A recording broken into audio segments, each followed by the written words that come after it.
Intuitive eating sucks, especially if you're overweight. And before I get into the full content of this video, I want to put the disclaimer that this is only in the context of you being somebody that is already overweight. Personally, I eat intuitively. I'm not overweight.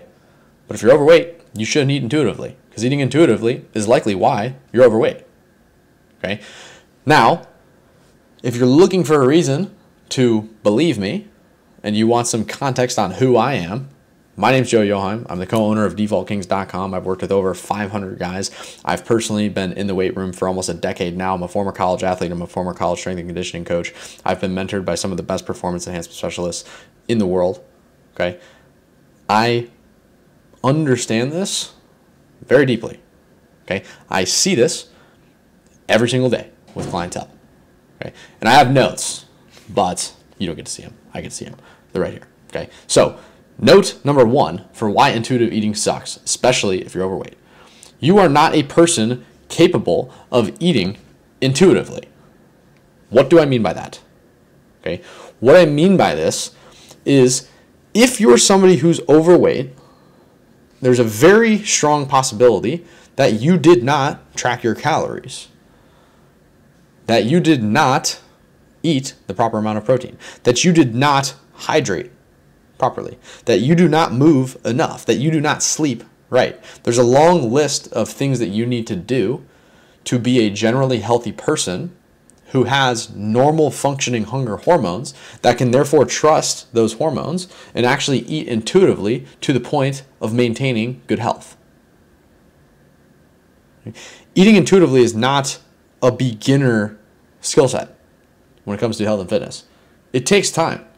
And often it takes learning actually what is going in your mouth to then be able to decipher whether or not you're eating the proper amount of calories, whether or not you're eating something that's calorie dense or not, whether or not you're eating something that has protein or doesn't, whether or not you're eating something that's comprised mostly of carbohydrates and fats and lack micronutrients and macronutrients that you need. That's a skill set. Okay? That's something that me, even as a coach and having been doing this myself for almost a decade now, and then coaching others to do it for the last 5 years and working with hundreds of people, there's still stuff that I'm learning. So if you're somebody that's right now watching this as overweight, there's a very strong likelihood that you're not a person that's capable of eating intuitively. And it shows within the results that you produce for yourself. And that might sound harsh, but it's reality. Okay? So, number 1 that it sucks is you are likely a person that is not capable of eating intuitively, as seen by your state of overweightness. Okay? Number 2, if you're unhealthy, your hunger cues are out of whack. That's essentially what I just covered, right? The idea that to actually have normal operating hunger cues, you need to be a healthy person. Excess fat negatively impacts your hunger cues. Okay? It negatively impacts your ability to judge satiety, to judge whether or not you're full. And likely, if you're unhealthy, there's a bunch of cofactors that are going to come in and manipulate how you're digesting the food, how you're responding to the food hormonally, outside of just hunger hormones, but other hormones as well. Okay? There's a lot of factors going on here. And to properly be able to do this and actually listen to the cues that you have, you just need to be a baseline healthy person. Okay? And at the end of the video, I'll give you a little loop on how to do that. Okay? So don't worry. I'm not just going to sit here and tell you why intuitive eating sucks. I'm also going to tell you how you can fix this. Okay? Now, number 3, you think you eat the right amount most of the time. And I have think that you eat the right amount of food most of the time. Okay. The average American male, this is found by a quick Google search, is somewhere around 5'9", weighs roughly just under 200 pounds, and is lightly active, which that's self-reported. So you know how that goes. It's probably more like closer to sedentary than lightly active, but whatever. Based on that, the total daily energy expenditure of an average height, average weight, average activity level of an American male is going to be roughly 2,400 to 2,500 calories.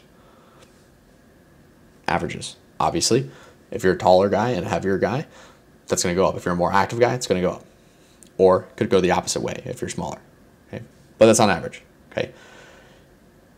The average reported calorie intake of an American male in, I believe the year was 2021. Okay, somebody Google fact check me in the comments. Okay, but I believe it's 2021. Was 3,460 calories. That's approximately 1,000 calories more than what you need. Okay, so the average person thinks they eat the right amount of food most of the time. But if your daily average, as reported in this study, works out to around 3,500 calories, okay, that's an average. There's days where you're a little bit lower than that, but there's also days where you're higher than that. And this is reality for most people. Okay, when people come to defaultkings.com and they join, right, one of the first things that's very eye-opening to them is when they start actually tracking calories. When they start actually running the numbers and they go, oh, I understand why I've gained 50 pounds the last 5 to 10 years. You're eating more than you need. Okay, and I'm going to go on an aside here because I put out like an angry tweet today, okay, about this topic, because there's multiple, in today's world, multiple board certified physicians and MDs that claim CICO, C-I-C-O, calories in, calories out, is a fallacy. It's false. Calories in, calories out is basic, like entry-level thermodynamics and human physiology. Like, it's as simple as it gets. To claim that it's a fallacy is straight up false.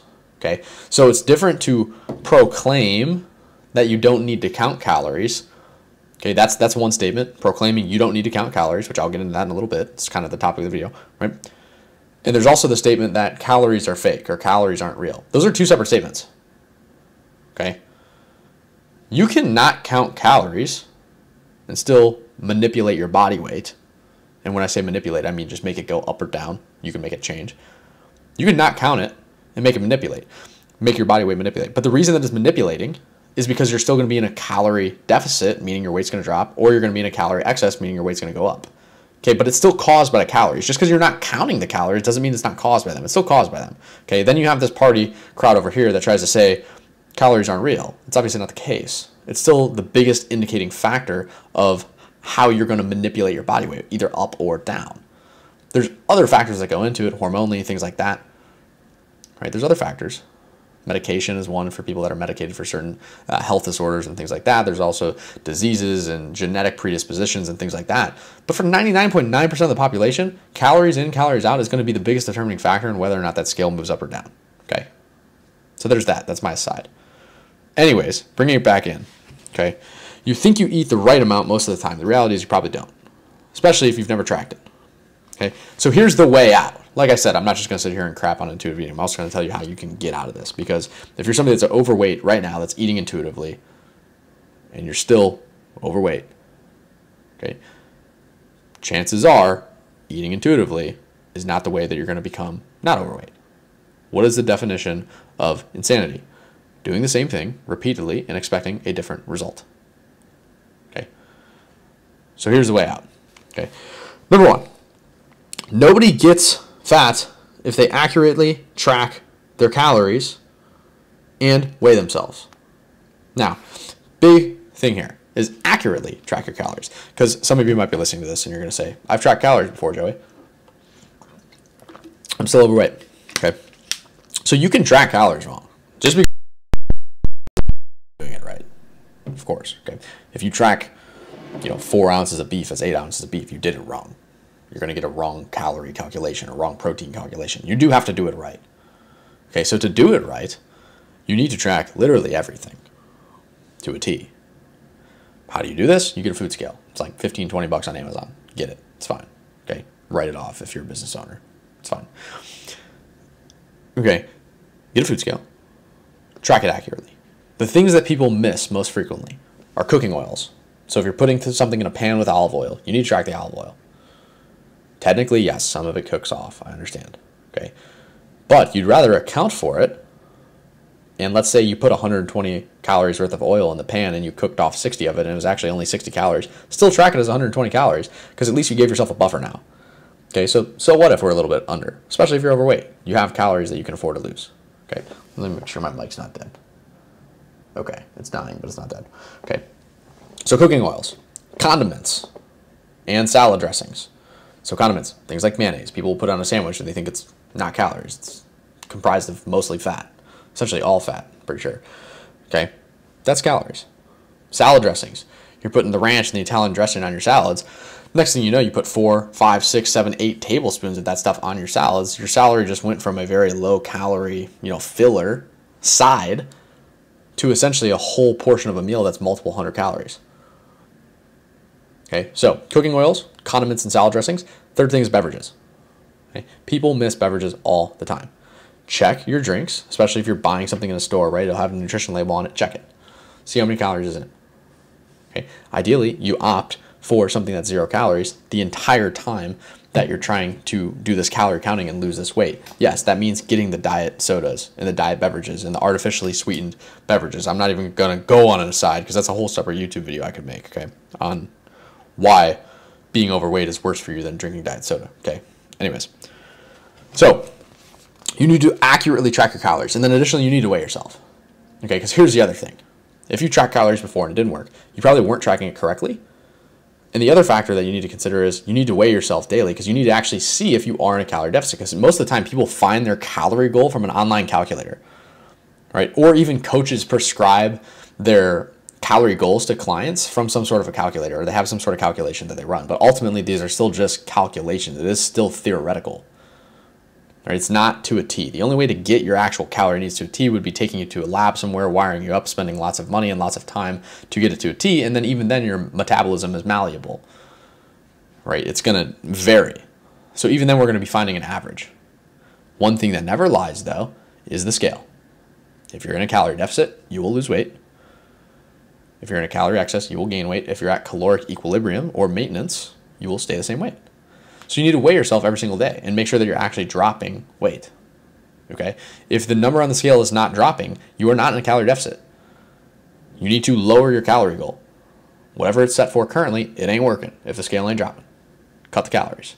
You can also implement more movement, of course, so walk a little bit more, add in an active hobby, get a few more lighter workouts in throughout the week, right? Just ways to actively burn calories. Okay? You can add that in too. Okay? So track accurately and actually weigh yourself. Number 2 of the way out. By doing this, by accurately tracking and by weighing yourself, you're going to obtain nutritional unconscious competence. So there's a thing called the Pyramid of Competency or Hierarchy of Competency. I don't actually know what it's called, but it's a little pyramid. You can Google this. Pyramid of Competency. If you Google it, you'll see it right away. The top of the pyramid, like the tippy top, is unconscious competence. Right below that is conscious competence. Okay? Right below that is conscious incompetence. And at the bottom is unconscious incompetence. So stage 1, okay? Stage 1 is the unconscious incompetence. You don't even know that you're incompetent. You might be there. That's fine. You don't even know that you're crushing way too many calories because of your salad dressing, because of your beverages, because of your condiments, okay? You don't even know. Then you have conscious incompetence. You've now watched this video. You've consumed a few more of my other YouTube videos or my Instagram content or my Twitter content, and you go, oh, I don't know what I'm doing. You're consciously incompetent, okay? Then you've watched a few more of my videos. You've read a few more pieces of literature around exercise science and health and physiology, things like that, and you become the third stage of the pyramid, which is conscious competence. You now are aware that you're becoming competent, that you're making good decisions, you're tracking calories. You kind of know what's in most foods. You're like, you can look at a piece of food and you can be like, hey, that's mostly protein, that's mostly carbs, it's mostly fats, it's roughly this many calories. Consciously competent. Then eventually you get to the peak, which was the point that I made here. You eventually obtain nutritional unconscious competence. This is where I'm at. It's unconscious competence. Right? I don't have to think about food and what's in it. I just know. I don't have to think about eating 180 to 200 grams of protein a day. It just happens on accident. My maintenance calories are somewhere between 2,500 and 3,000. I eat intuitively. I haven't tracked in a while. But it's because I'm a generally healthy person, which is going to be the next step that I'll get to. I don't have to think about getting to 2,500 to 3,000. It just happens, and I weigh myself every day, and I see that my weight doesn't change. I'm maintaining weight. Perfect. It's unconscious. Okay, this is going to be like when you're the guy at dinner. Your friend's going to order a plate of food, and you're going to be like, where's the protein, bro? Okay, that's the unconscious competence kicking in. You're so aware nutritionally that you are now becoming closer and closer to becoming a not overweight person. And you are almost to step number 3 here of the way out, okay, which is becoming a person capable of eating intuitively, so long as you stay in the positive health feedback loop. That's what I'm coining it as, okay? So, you're accurately tracking calories, you're weighing yourself daily, you have now obtained nutritional unconscious competence, and you have now become a person capable of eating intuitively, so long as you keep staying inside that positive health feedback loop. And really all the positive health feedback loop is the like 5-ish healthy habits, in my mind, that you need to have to consider yourself a generally healthy human that has accurate hunger cues and can actually eat intuitively. Okay, because likely by the time you get to this point, you're not overweight anymore, right? Or you're very close to not being overweight anymore. So that's a big part of it too. Okay, but these 5 things in my mind are: 1, eating enough protein. 1 gram per pound of body weight is the gold standard if you're at your goal body weight. Okay, so if you're 250 pounds and you want to be 200 pounds, okay, once you get to 200 pounds, 1 gram per pound of body weight is right. If you're still 250 pounds watching this and you need to lose weight still, just do 1 gram per pound of your goal body weight. Okay, I'm 250 pounds. I want to get down to 200 pounds. Eat 200 grams of protein a day. It's a good rule of thumb. That's number 1. Okay, get regular activity. Now, this is kind of a 2-pronged answer, because when I say regular activity, you should bare minimum be walking 20 plus minutes a day to be a regularly healthy human. 20 minutes of walking is going to net you like 1,000-ish, maybe 2,000 steps. Okay, bare minimum. Okay, bare minimum. You should be walking 20 minutes a day. Additionally, I think you should be lifting weights 2 to 5 times a week, because this is actually how you build skeletal muscle mass, which burns more calories at rest than fat, which is going to actually be your insurance policy against gaining the weight back and gaining the fat back at some point in time. Okay, so lift weights and walk too. I'm checking my mic again. Okay, we're still good. We're almost done, so it shouldn't die on me. Okay, so get regular activity. Eat protein and get regular activity. Okay. 3, eat whole foods most of the time. And when I say most of the time, the rule of thumb here is 80-20, the 80-20 rule. 80% of your calories are clean, unprocessed. It's not garbage food that you're eating, okay? You're eating good, healthy, clean food. 20% of the time, have some fun. I think it's good to do that from time to time, because food is not only just fuel, okay? It's also part of the human experience. So you should enjoy it to an extent. You should block off, in my opinion, some calories for that. In the 80 and 20%, it's percentage of calories. So if you have 2,000 calories a day, that means about 1,600 of your calories, if my math is right, 1,600 of your calories should be clean, 400 of your calories can be fun, okay? That's how you actually do that practically. Number 4, sleep. Get sleep, 6 to 8 hours a day. It's not difficult, or I should say per night, okay? It's not that difficult, but I promise you it'll leave an impact, okay? So I had a client once, I'll leave her name out of this. This was back in the day. Our first, I believe it was 6 weeks working together, she only lost like 4 pounds. And she was eating like a severe calorie deficit. She was showing up to all of her workouts 3-4 times a week. Okay. And so the next question I naturally asked, once her training and nutrition was in order, I asked about her sleep. She's like, oh, I sleep terribly. I'm like, what do you mean? She's like, I think I have sleep apnea. I'm like, get a sleep study done. It's very simple to do. Go get a sleep study done. She gets it done, comes back, turns out she does have sleep apnea and she needs a CPAP. She gets a CPAP within a week, okay, of this conversation. She gets a CPAP. And in the next 6 weeks, she lost, it was, I believe, 14 pounds. I have the tweet somewhere. It was 14, 15, or 16 pounds, right? It was somewhere in there. Because in total, in 12 weeks, she lost over 20 pounds. But the first half, she only lost 4. So whatever that works out to on the back half. She lost like 16 pounds. We didn't change a thing about her training or her nutrition. We just improved her sleep with a CPAP. So sleep matters, okay? And now that's an anecdotal story for you, but there's plenty of research on this, okay? So get adequate sleep. If you're getting 6 to 8 hours of sleep, but you still feel tired and groggy all the time, it's worth getting a sleep study. I shouldn't say most people. A lot of people have sleep apnea, and this is seen when you go on an airplane and you hear everybody snoring, okay? Because you shouldn't be snoring. It means you're choking on your own tongue. You have sleep apnea probably in some capacity, okay? Number 5, hydrate. Okay, so those are the 5. when it comes to hydration, everybody talks about like 1 gallon a day or this specific amount of water. It varies person to person.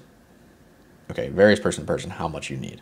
Okay, there's also the element of electrolytes being a part of hydration. Hydration is not only how much water are we drinking, it's also sodium balance, potassium balance. Do we have enough calcium and magnesium and all of the needed electrolytes? Do we have those? Okay, that's part of hydration too. But if you're eating mostly whole foods, you should be pretty good on the electrolyte front. Okay, I'm speaking more specifically to hydration. A good rule of thumb that I've used for clients that's been very well is just have 1 ounce of water per 1 gram of protein. So if your protein goal is 180 grams of protein, have 180 ounces of water a day. Yes, that's 1.5 gallons. Yes, that's probably a lot of fluid if you're watching this and you're like, whoa, okay. But adequate hydration is going to help with those hunger cues that we talked about earlier in the video. Perfect example that you might be able to relate to.